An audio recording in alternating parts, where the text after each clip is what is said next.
معنی اسے نہ ذہن میں رکھیں اور جگہ جگہ اسے بیان کریں. آپ ارشاد فرماتے ہیں کہ درود شریف اللہ تبارک و تعالیٰ کی طرف سے تکریم ہے. علماء نے اللہم صلی علی محمد کے معنی یہ بیان کیے ہیں. اب دیکھیں جو علماء بیان کیا کر رہے ہیں. اللہم صلی علی محمد کے معنی کہ یا رب محمد، یا رب محمد صلی اللہ علیہ وسلم کو عظمت عطا فرما. یہ درود کا معنی ہے. دنیا میں ان کا دین بلند کر، یہ درود کا معنی ہے. اندازہ لگائیں، یعنی جس معنی کی طرف جو ہے یہ معنی ہم نے بیان ہی نہیں کیا. درود کا معنی ہے.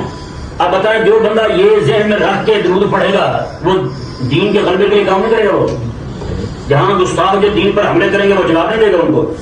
اچھا بناتے ہیں ان کا دین بلند کر اور ان کی دعوت کو غالب فرما. حضور کی دعوت غالب کر. آج نعوذ باللہ من ذالک دیکھیں کفر غالب آ چکا ہے. کئی بار ہم کہتے ہیں نا دین کے غلبے کی بات کرتے ہیں تو کئی سارے ہمارے اپنے ہی جو سنی کرانے والے ہیں نا جن کو اس یعنی یہ طرف نہیں ہے حاصل انہیں، وہ آگے سے ہمیں کہتے ہیں جی دین کو تو غلبہ حاصل ہے. اعلیٰ حضرت مولانا نے فتح وریدی شیخ میں کئی سارے مولوی لڑ پڑے ہمارے سے. وہ کہتے ہیں اعلیٰ حضرت مولانا نے فتح وریدی میں فرمایا کہ دین کو تو غلبہ حاصل ہے. ہم نے کہا کہ دین غلبے کی جو ہے نا اس کی دو قسمیں ہیں. ایک غلبہ بالدلائل اور براہین ہے اور ایک غلبہ سیاسی. ٹھیک ہے نا. غلبہ بالدلائل جو ہے وہ تو قیامت تک کے لیے حاصل ہے. اللہ تبارک و تعالیٰ نے دین کو جو غلبہ دیا دلائل کا، یعنی اللہ تبارک و تعالیٰ نے بالدلائل دین میں عطا فرمایا حبیب کریم علیہ السلام کو. یہی وجہ آ کر سامنے میں جو دین میں لے کر آیا ہوں وہ دن اس کے رات بھی چمکتی ہوئی دن بھی چمکتا ہوا ہے. ٹھیک ہے نا. یعنی کس کوئی بھی حال آ جائے پوری دنیا کے اندر، چاہے کفر کی حکومت ہو یا اسلام کی حکومت ہو، اسلام کے دلائل کو بندہ چیلنج نہیں کر سکتا. ویسے اندھا ہو بکتا رہے تو اس کی اپنی مرضی ہے.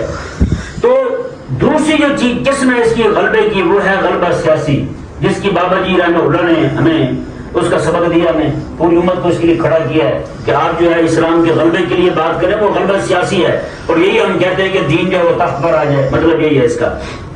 تو حضرت سید محمود مراد بدر مولا فرماتے ہیں کہ درود کا معنی جو ہے نا وہ یہ ہے کہ مولا حبیب کریم علیہ السلام کی دعوت کو غالب کر اور کریم آقا علیہ السلام کی شریعت کو بقا عطا فرما. حضور کی شریعت باقی رہے.